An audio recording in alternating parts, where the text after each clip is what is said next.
Let's get you updated on our grain trade here. I'm Marlin Bohling with you. Let's look at that corn market and see if it's hanging on to any gains today. So far in that December contract on the corn, we are now trading 1 3/4 higher at 389 3/4, and we have the March up 2 1/4 now, and now a penny and a half higher at 401 per bushel. So just trolling above that $4 benchmark just a little bit. On the soybean trade at the moment, we currently have a little bit of a firmer tone. We have November up a penny and 3/4 at 907 3/4, and January up a penny and a quarter, and it's showing a last trade of 920 3/4. And on our wheat market in Chicago, first of all, we have that December contract losing 4.5 cents. It's at 491 1/4 today. Had a high of 499, so it almost rang the bell at $5 and then backed away from it quite a bit. On the Kansas City market here, we have that same December contract now trading 4.5 lower at 410 1/2 per bushel. And the Minneapolis wheat also down today. It's down about 5.5 cents at times, and it's right now down about 3 at 540. I want to go to the phone and welcome Ben Hushon of the mill in Whitehall, Maryland, and talk about conditions in the Mid-Atlantic region. We love to check in different parts of the country from time to time. And Ben, last I knew, you guys had your harvest, your fall harvest, just getting rolling pretty well. How's that going so far? Good morning, Marlin.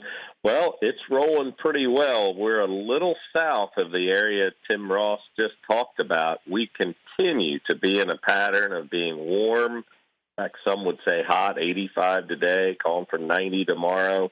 We wrapped up the month of September with a whopping 0.9, so that's less than 1 inch of rain over the entire month, and we were dry coming into it. So the corn harvest is going well. The folks that have cattle or horses on pasture are telling us they're already starting to feed hay. So we're looking for that front to push south, as he just described. Well, we're looking at some photos that you had provided of some corn stubble out there, and then also some brown spots showing up in some of the pastures there. So does that indicate to you that that drought that's been impacting the southeastern U.S. is starting to creep up the coast a little bit in your area? Well, Marlon, it's been interesting. We had just about a perfect year up till we get into August. And, you know, when it's hot and dry in August, that's not odd.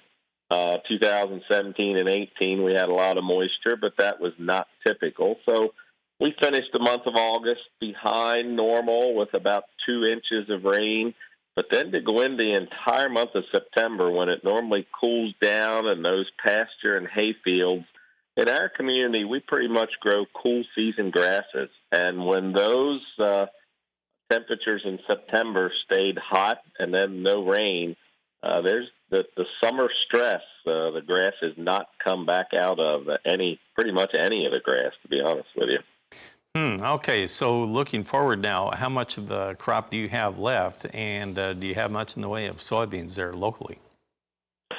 Yeah, a lot of soybeans still out. They've been a few of them have been harvested, but we're a little different in the Northeast. We've got anybody who had a grain dryer has been running corn for a couple of weeks. But pretty much now, Marlon, I can say anybody that owns a combine is running. So the folks that don't have dryers on the farm, they typically like to wait until they get down below 20%. And we've pretty much hit that. So everybody that has a combine is running. So the large fellows that started early, some of them are talking about being about 50% done. And it's funny, a couple farmers here in the last few days have said, boy, we could sure use a rain break. We're getting tired because the whole month of September they've been able to run and pretty much not be rained out. Wow, interesting how things can change so quickly in farm country. Thanks for the update, Ben. I appreciate it. Ben Hushon of the mill in Whitehall, Maryland. We'll be back in a moment, and I'll get you up to date on our livestock trade when we come back.